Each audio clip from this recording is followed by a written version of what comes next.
နဲ့စောစောလက်ဖက်ရည်ဆိုင်မှာသားတို့စားတာကိုကြည့်ပြီးတော့အဖေကပြုံးနေတတ်တယ်မိုးဘောတော်ရင်ချက်ချင်းပေးတယ်သူ့အတွက်ဘာမှမကြံလဲ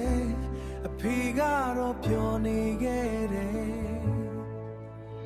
အဖေဟာအိမ်ရဲ့အားကိုရာ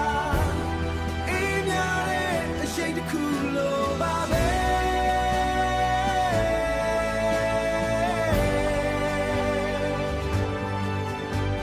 စကားတွေအများကြီးမပြောပေမဲ့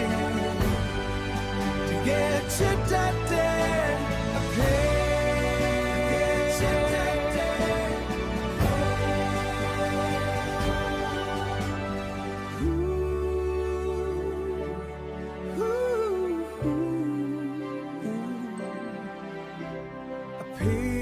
စာမတတ်ပေမဲ့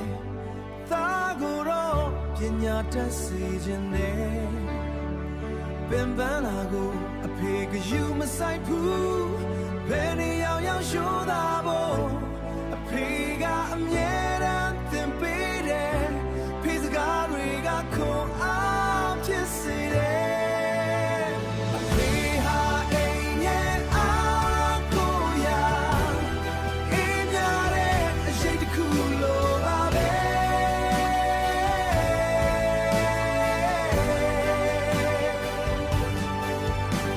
စကားတွေအများကြီးမပြောပေမဲ့တကယ်ချစ်တတ်တဲ့အဖေချစ်တတ်တဲ့အဖေမြတ်တာကသမုတ်တရားလို့ချဲပြောတယ်ဘာစကားမှမဆိုလဲအနစ်နာတွေအများကြီးပါပဲသားတို့ဘဝအတွက်အရာအလုံးကိုပေးဆက်တယ်နဲ့ဆိုင်တဲ့အဖေမြတ်တာနဲ့ဆိုင်တဲ့အဖေမြတ်တာ